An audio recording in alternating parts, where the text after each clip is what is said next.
Hi everyone, आज हम लोग पढ़ेंगे भारतीय राजनीति के बारे में। तो चलिए शुरू करते हैं।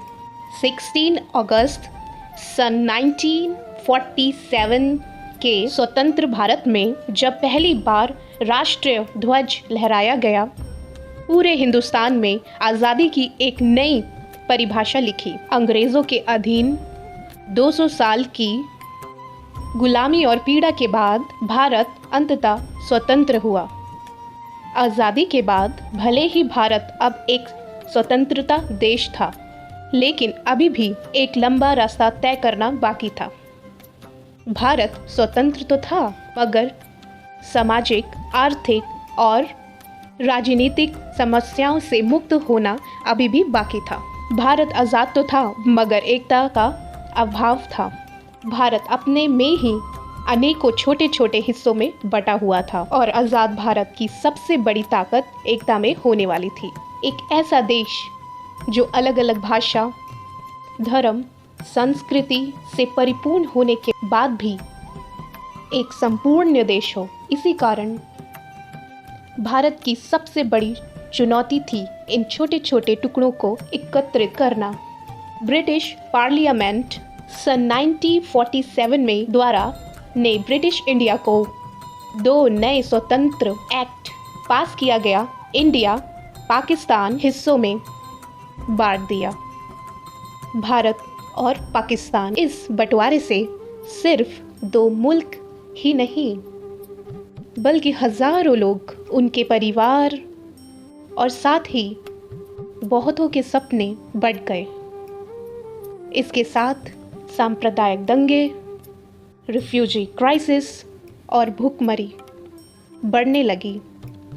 इसके अलावा आज़ाद भारत को कई और मुद्दों ने घेर लिया था, जैसे भारत और पाकिस्तान का बंटवारा, रिफ्यूजी क्राइसिस, कश्मीर समस्या, गरीबी और लिंग्विस्टिक रिग्रोनाइजेशन पुनर्गठन।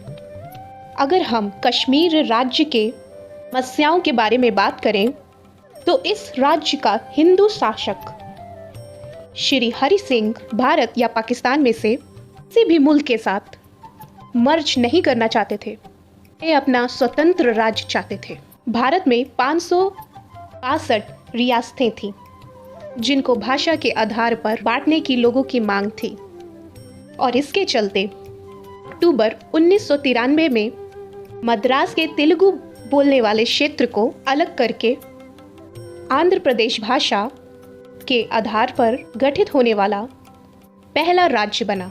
इसके पश्चात बाकी राज्यों ने भाषा के आधार पर अलग राज्य बनाने की मांग शुरू कर दी। 7th कॉन्स्टिट्यूशनल अमेंडमेंट एक्ट के चलते अंततः 14 राज्य और 6 यूनियन टेरिटरीज बनाई गई। चारों ओर गरीबी और भूखमरी हाहाकार मचाने लगे और साथ ही बढ़ने लगी। 1951 में इंडिया का लिटरेसी रेट 18.33% था और फीमेल लिटरेसी रेट ना के बराबर था।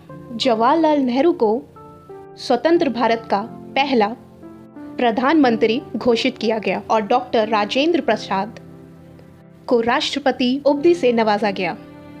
लॉर्ड माउंटबेटन भारत के पहले गवर्नर जनरल और आखिरी वाइसरॉय थे। 26 नवंबर 1949 को इंडियन कॉन्स्टिट्यूएंट असेंबली के द्वारा भारतीय संविधान को अपनाया गया और साथ ही 26 जनवरी 1950 को एक लोकतांत्रिक सरकार यानी एक डेमोक्रेटिक नेशन प्रणाली के साथ प्रवाह में आया। 1952 में पहला आम चुनाव यानी जनरल इलेक्शन हुआ, जिसने भारतीय डेमोक्रेसी की स्थापना करी। इस चुनाव में 14 राज्य और लगभग 50 राज्य स्तर के दल शामिल थे, जिसमें कांग्रेस को 70% से ज़्यादा वोट मिले और कांग्रेस देश की सबसे प्रमुख में शामिल हुआ।